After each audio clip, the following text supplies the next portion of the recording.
جہیز لینے کی کس حد تک اجازت ہے؟ میری کچھ دن پہلے شادی ہوئی ہے لیکن ابھی رخصتی نہیں ہوئی ہے۔ بہت افسوس ہوا۔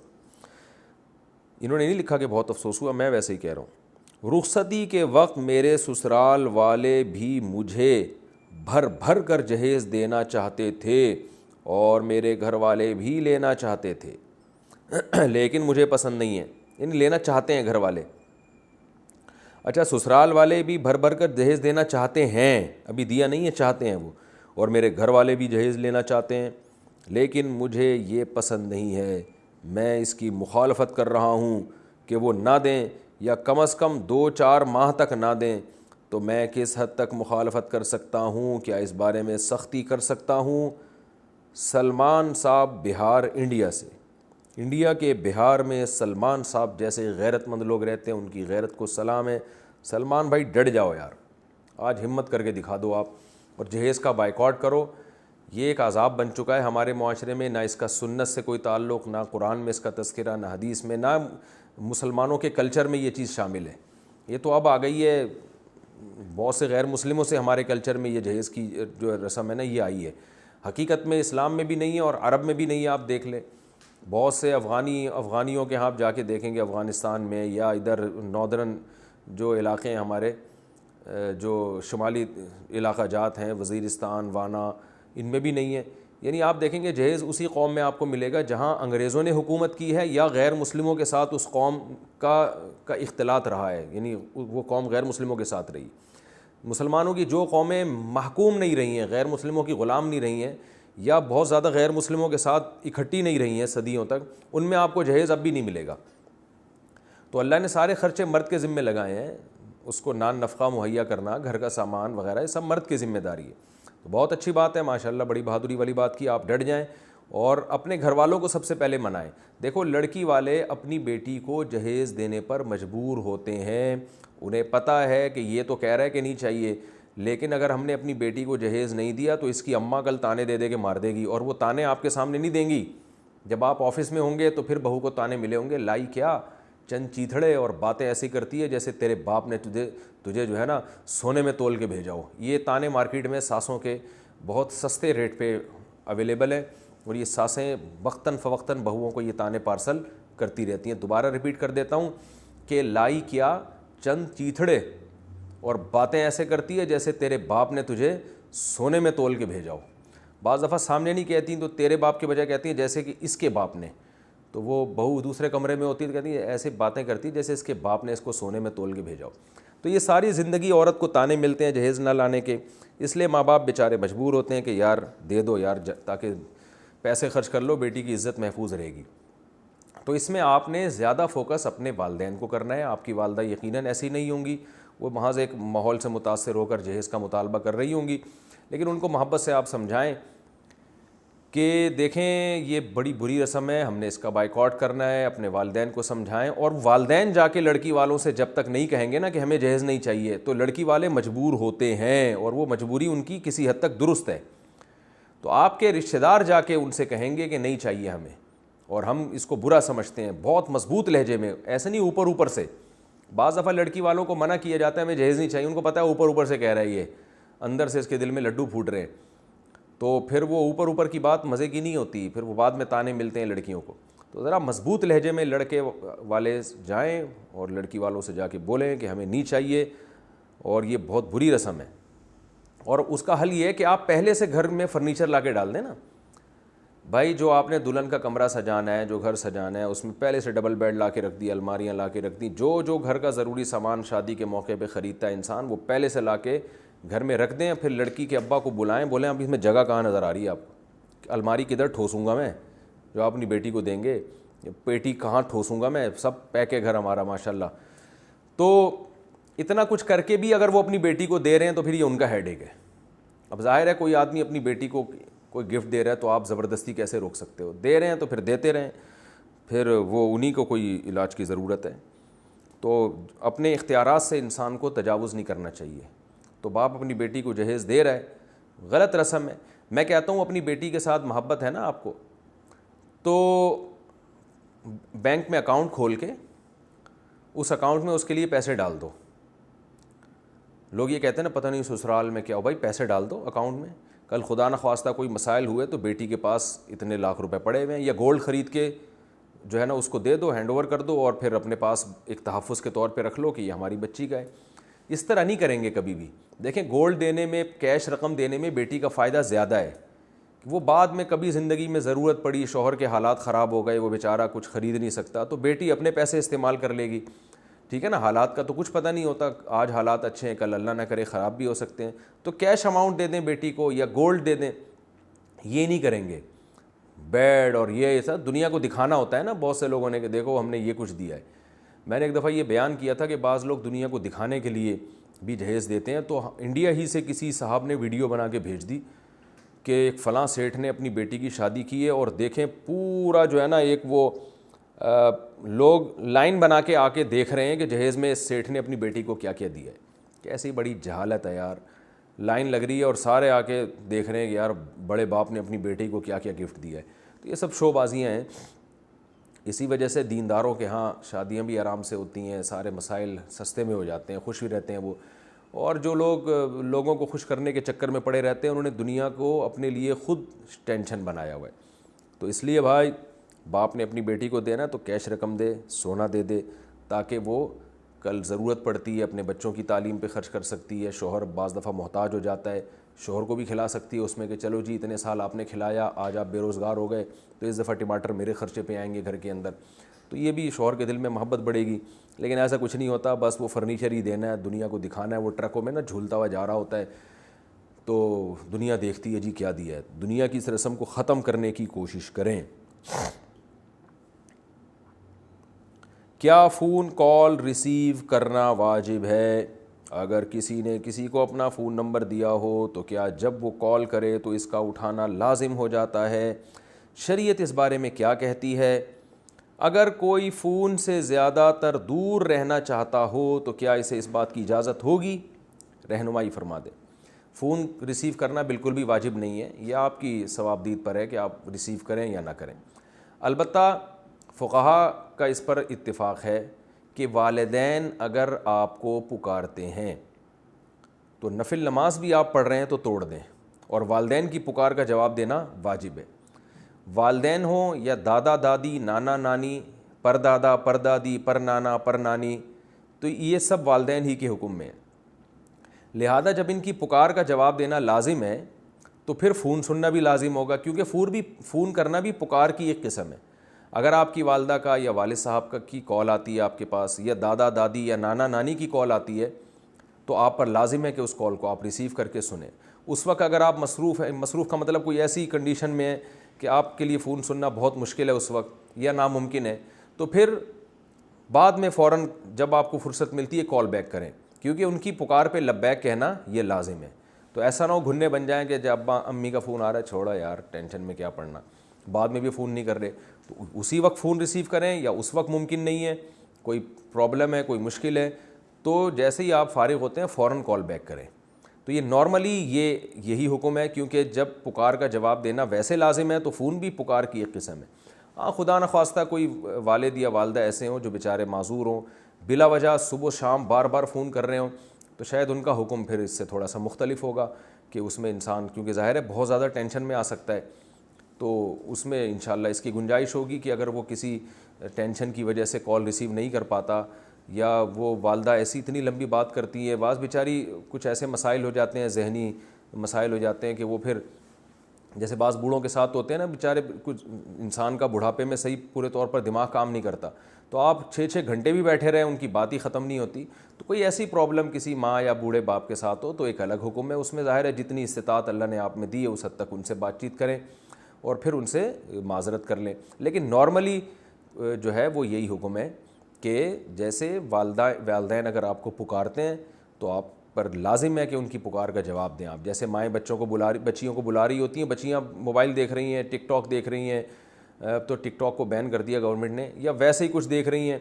ماں کی پکار کا جواب نہیں دیتی، یہ گناہ کی بات ہے۔ نفل نماز میں حکم ہے کہ توڑ کے جواب دو، تو نماز موبائل میں حکم نہیں ہوگا کہ موبائل چھوڑ کے ماں کی بات کا جواب دو، تو اس لیے بھائی بہت بڑا حق ہے والدین کا۔ تو والدین یا دادا دادی، نانا نانی میں سے اگر کوئی کال کیا کرے تو اپنے کاموں کو چھوڑ کر اس کو فوراً ریسیو کیا کریں، اور اگر اس وقت بہت مشکل ہے تو پھر فوراً جیسے ہی فرصت ملتی ہے کال بیک کر کے ان کی پکار کا جواب دیا کریں۔ باقی کوئی ایسا نہیں ہے کہ اس کو فوراً جواب دینا۔ ہاں اساتذہ مشائخ ان کے ادب کا تقاضا یہ ہے کہ آپ کے بڑے استاذ اگر فون کرتے ہیں تو ان کو جواب دیا جائے، وہ شرعی واجب تو نہیں ہے لیکن بہرحال ادب کا تقاضا یہ۔ ملاقات کے وقت ناک اور ماتھا چومنا کیسا ہے؟ سعودی عرب میں ایک ٹرینڈ ہے کہ جب وہ مسلمان بھائی ملتے ہیں تو ناک اور ماتھے پر کس کرتے ہیں، کیا یہ سنت ہے یا رواج ہے؟ عبداللہ انڈیا سے، یہ رواج ہے، سنت صرف ہینڈ شیک کرنا ہے۔ آپ صلی اللہ علیہ وسلم مصافحہ کرتے تھے، بخاری مسلم کی حدیث ہے، تو یہ عربوں کا ایک رواج ہے، جب بھی ملتے ہیں تو پیشانی چومتے ہیں۔ تو اس رواج کو میں سمجھتا ہوں فروغ نہیں دینا چاہیے، کیونکہ جتنا تکلف میں پڑیں گے اپنے لیے مشکلات کھڑی ہوں گی۔ اب ایک آدمی نے 10 آدمیوں سے ملنا ہے، وہ سب کا ماتھا چومتا رہے اور نہیں چومے گا تو لوگ برا محسوس کرتے ہیں اس کو کہ جب ہمارے یہاں رواج ہے تو کیوں نہیں چوم رہے۔ تو اس لیے بھائی جتنا شریعت نے ہلکا رکھا ہے نا، ہمیں آسان رکھا ہے، تو اتنا ہی، یہ کوئی بدعت نہیں ہے، اس لیے کہ عرب لوگ اس کو مذہب کا حصہ نہیں سمجھتے، کلچر ہے ان کا۔ تو میں صرف کلچر کے طور پر اس پہ بات کر رہا ہوں کہ اس کلچر کی وجہ سے انسان مشکل میں پڑ جاتا ہے۔ جیسے عید کے دن لوگ 3 دفعہ گلے مل رہے ہوتے ہیں نا، تو یہ بھی کوئی سنت نہیں ہے گلے ملنا عید کے دن، اور خاص طور پہ 3 دفعہ، تو یہ بھی کلچر بن چکا ہے۔ لیکن اس کلچر کا نقصان کیا ہے کہ آدمی اگر 5-6 آدمی گلی میں آ رہے ہو نا تو راستہ بدل لیتے ہیں لوگ کہ یار 5-6 سے 3 دفعہ کا مطلب 5 کو 3 سے ضرب دے 15 دفعہ گلے ملنا پڑے گا، گلے کو یوں گھمائے، پھر آگے سے 4 آدمی اور آ رہے ہیں، تو عید کے دن ایک اچھی خاصی ٹینشن بن جاتی ہے، خاص طور پر ان لوگوں کے لیے جو مشہور ہیں۔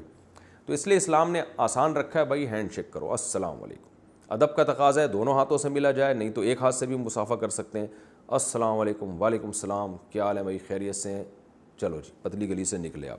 تو ہلکا رکھیں، خود بھی ٹینشن میں نہ آئیں، دوسروں کو بھی۔ تو جائز ناجائز کی بات نہیں ہے، جائز تو ہے لیکن ٹینشن والا کام ہے، اس رسم کو میرا خیال ہے فروغ نہیں دینا چاہیے۔ اچھا بھائی،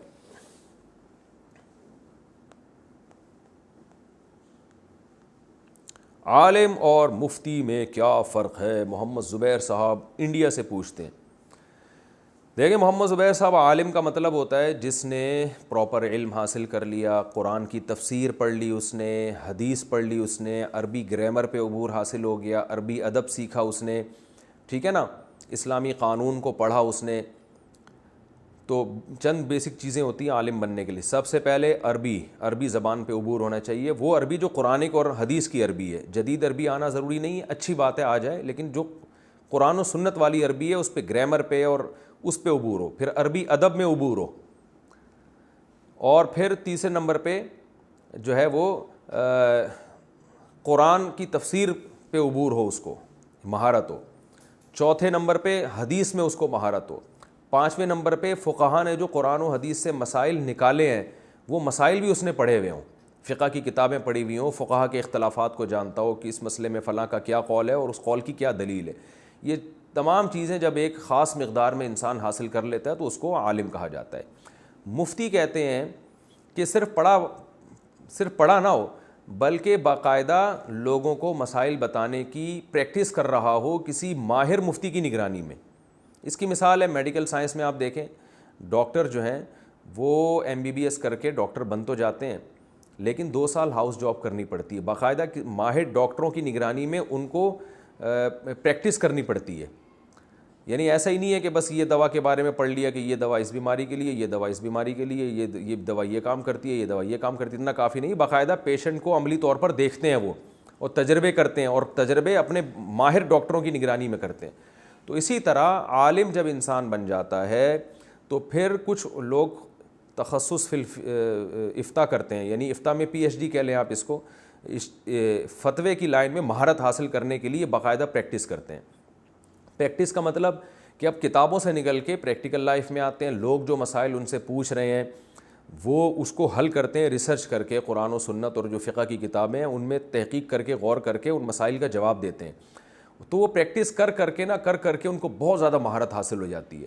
تو یہ پریکٹس بڑے علماء کہتے ہیں کہ کم سے کم کسی ماہر مفتی کی نگرانی میں 10 سال پریکٹس کسی نے کی ہو، کم سے کم یہ مقدار ہے، اور صبح و شام یہ پریکٹس کرتا ہو۔ ایسا نہیں کہ 1 مہینے میں ایک فتویٰ حل کر لیا اس نے، باقاعدہ کسی ماہر مفتی کی نگرانی میں کم سے کم 10 سال پریکٹس کی ہو، تو مفتی بن جائے گا وہ، بشرطے کہ اس کے دماغ میں یہ صلاحیت بھی ہے، اللہ نے اس کو یہ صلاحیت بھی دی ہے کہ وہ بال کی کھال اتارنا جانتا ہو، یعنی وہ دلائل کا تجزیہ کرنا اور جو ہے نا فقہ الواقع کا مطلب ہوتا ہے کہ جو مسئلہ اس کے سامنے، جو صورت اس کے سامنے آئی ہے، تو فقہا کے کلام سے یہ نکالنا کہ یہ والی فقہا کی عبارت یا قرآن و حدیث کی یہ والی حدیث یا یہ قرآن کی آیت اس پر منطبق ہوتی بھی ہے کہ نہیں ہوتی ہے، اس میں اس کو اللہ نے صلاحیت دی ہو۔ اس لیے علماء کہتے ہیں بعض لوگ 25 سال کیا 50 سال بھی کسی ماہر مفتی کی نگرانی میں فتوے کا کام کریں پھر بھی وہ مفتی نہیں بنتے، اس لیے نہیں بنتے کہ ان کو اللہ نے یہ صلاحیت ہی نہیں دی ہے۔ دیکھیں عدالتوں میں جیسے وکیل ہوتا ہے نا، بال کی کھال اتارتا ہے، دلائل کا تجزیہ کرتا ہے، جج کسے کہتے ہیں؟ صرف پڑھ لکھنے سے آدمی جج نہیں بن جاتا، وہ ججمنٹ کرنا جانتا بھی ہو، اس کو اللہ نے کوئی صلاحیت دی ہو، ورنہ وہ مکھنچو قسم کا جج بنے گا، لوگوں کو بس صرف کتابیں دیکھ دیکھ کے فیصلے کرتا رہے گا۔ وہ ججمنٹ کی ایک صلاحیت ہونی چاہیے۔ تو اسی طرح مفتی میں خداداد صلاحیت ہوتی ہے کہ وہ 10 سال کم از کم پریکٹس کرنے کے بعد اس کو یہ پتہ چل جاتا ہے کہ جب کسی نے مجھ سے یہ مسئلہ پوچھا ہے تو اس پر قرآن کی آیت، حدیث یا فقہا نے جو مسائل بیان کیے ہیں صدیوں پہلے، جس پر پوری امت کا اتفاق ہے، تو وہ مسائل میں سے، وہ جزیہ میں سے کون سا جزیہ اس کی اس حالت پر منطبق ہو رہا ہے، تاکہ میں وہ دلیل کے طور پر یہاں پیش کر سکوں۔ ورنہ کیا ہوگا کہ کہاں کی دلیل کدھر لگا دے گا، کدھر کی دلیل کدھر لگا دے گا۔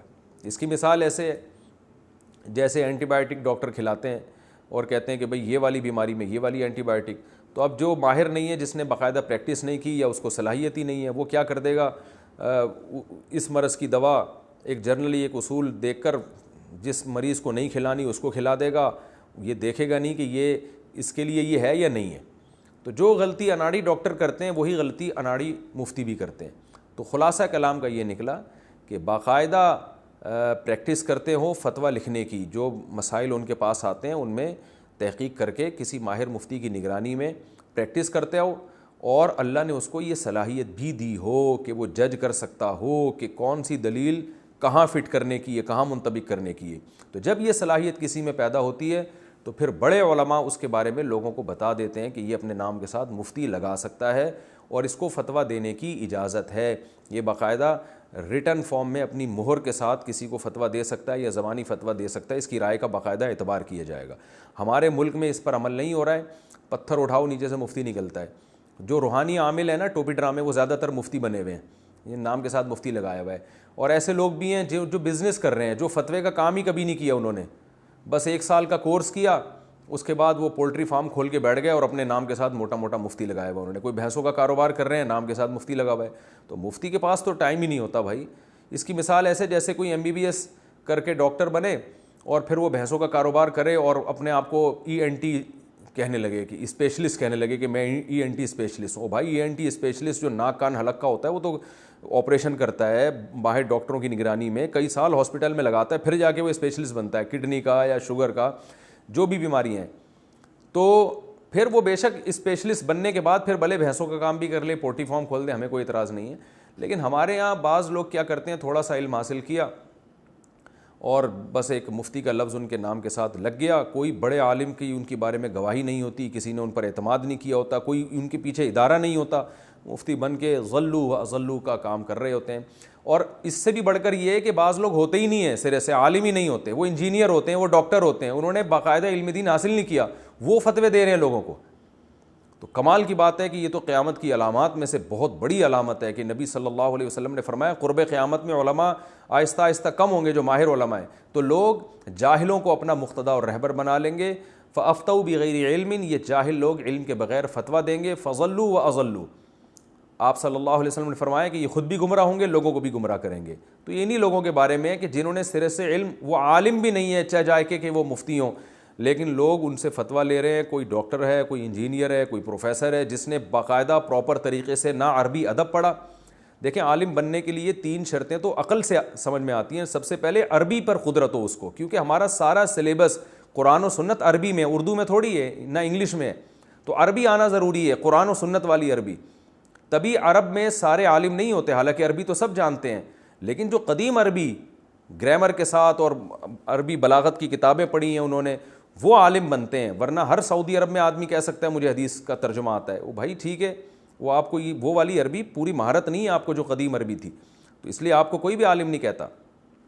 تو پہلی شرط عربی گرامر پہ بھرپور عبور ہونا چاہیے اس کو. دوسری بات یعنی گرامر سے مراد صرف اور نحو کے قواعد, اور عربی بلاغت جانتا ہو, عربی ادب کی کتابیں پڑھی ہوئی ہیں اس نے, تاکہ قرآن و سنت کی اصل جو زبان ہے اس پر اس کو بھرپور عبور ہو. دوسری بات یہ کہ قرآن کی تفسیر باقاعدہ معتبر علماء سے اس نے پڑھی ہو اور تفسیر کی کتابوں میں اس کو مہارت ہو. پھر حدیثیں اس نے پڑھی ہوں, ان کی سندوں کی بحث بہت حد تک جانتا ہو, یا کم از کم کتابوں سے تحقیق کر کے نکال سکتا ہو. اور پھر قرآن و حدیث کی تشریح جو فقہا کر چکے ہیں صدیوں پہلے, ان کی کتابیں اس نے پڑھی ہوں, تاکہ اس کو پتہ چلے کہ فقہا کیسے قرآن و سنت سے مسائل نکالتے ہیں اور ان کی کیا ان کے پیش نظر دلائل ہوتے ہیں, اور فقہا نے کس مسئلے پر اجماع کیا ہے, کس مسئلے پر ان کا اختلاف ہے, اس اختلاف کی حیثیت کیا ہے, یہ تمام چیزیں, اور پھر پریکٹس.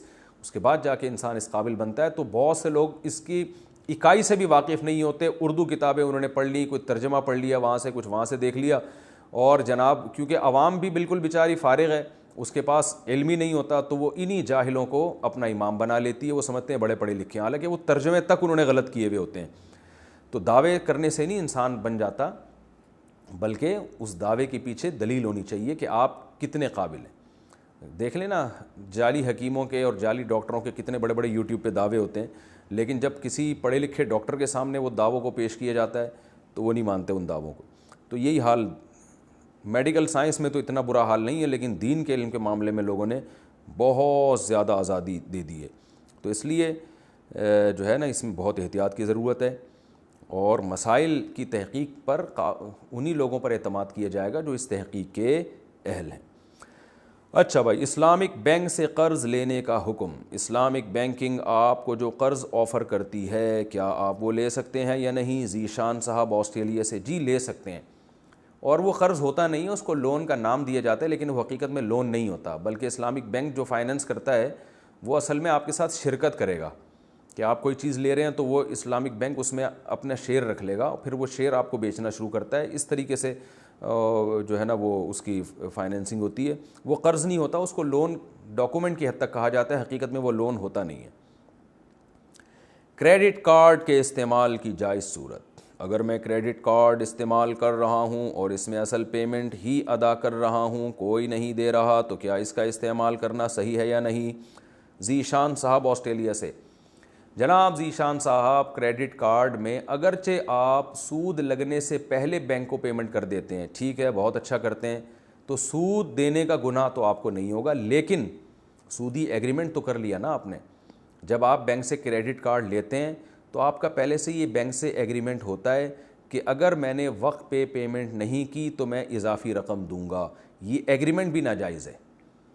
تو اس لیے, لیکن یہ اتنا ناجائز نہیں ہے جتنا باقاعدہ سود دینا ناجائز ہے. تو اس لیے علماء نے دونوں کو اپنے مقام پہ رکھا ہے. اب فتویٰ یہ ہے کہ اگر کریڈٹ کارڈ کے استعمال کے بغیر شاپنگ کرنا ناممکن ہو یا مشکل ہو تو پھر تو کریڈٹ کارڈ کا استعمال جائز ہوگا, بشرطے کہ سود لگنے سے پہلے آپ بینک کو پیمنٹ کر دیں.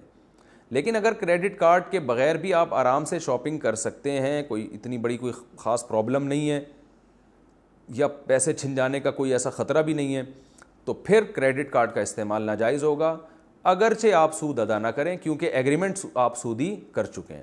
تو خلاصہ کلام کا یہ نکلا کہ مجبوری میں کریڈٹ کارڈ کا استعمال, یا مجبوری سے مراد کوئی مشکل ہو, تو پھر کریڈٹ کارڈ کا استعمال جائز ہے, اور اگر مجبوری نہ ہو تو پھر کریڈٹ کارڈ کا استعمال جائز نہیں ہے. اور سود دینا تو بہرحال حرام ہے, ناجائز ہے. Ask Mufti Tariq Masoud.